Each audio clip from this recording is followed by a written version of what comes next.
চিকিৎসার অর্থের অভাবে ধীরে ধীরে নিভে যাচ্ছে কোরআন হাফেজ ইমাম হোসেন বেলালের জীবন প্রদীপ।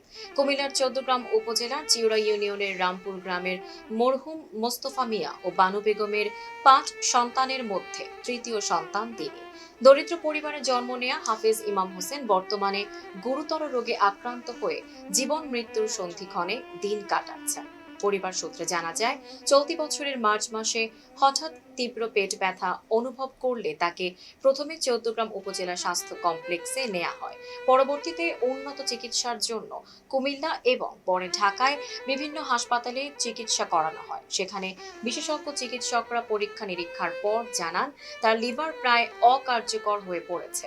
বেঁচে থাকার জন্য দ্রুত লিভার প্রতিস্থাপন প্রয়োজন, যার জন্য বিপুল পরিমাণ অর্থের দরকার। বাবা মা হারানো হাফেজ ইমাম হোসেনের পক্ষে এত ব্যয়বহুল চিকিৎসার খরচ বহন করা সম্ভব হচ্ছে না। তার স্বজনরাও আর্থিকভাবে অসচ্ছল হওয়ায় প্রয়োজনীয় অর্থ জোগাড় করতে হিমশিম খাচ্ছেন। স্বাভাবিক জীবনে ফিরে এসে আবারও দিনই খেদমতে নিজেকে নিয়োজিত করতে চান হাফেজ ইমাম হোসেন।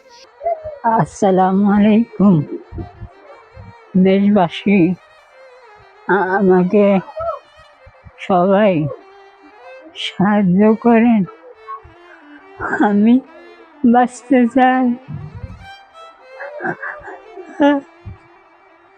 এদিকে একজন তরুণ হাফেজের এমন করুণ অবস্থা দেখে এলাকাবাসী, প্রতিবেশী ও তার বোনেরা চোখের জল ফেলছেন। সহায়তার জন্য সমাজের বিত্তবান ব্যক্তি ও মানবিক সংগঠনগুলোর প্রতি এগিয়ে আসার আহ্বান জানিয়েছেন তারা। উনি কোরআনে হাফেজ, দীর্ঘদিন থেকে অসুস্থতার কারণে চিকিৎসা ব্যাহত হইতেছে। যা পারছি আমরা চালাই নিছি। এখন এই মুহূর্তে অনেক টাকার প্রয়োজন।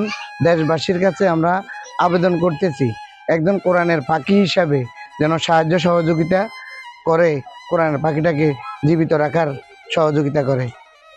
আসসালামু আলাইকুম প্রিয় দেশবাসী, আমার ছোট ভাই ইমাম হোসেন বেলাল একজন কোরআনের হাফেজ। আমাদের মা বাবা নাই, তো আমরা যতটুকু সম্ভব চেষ্টা করছি।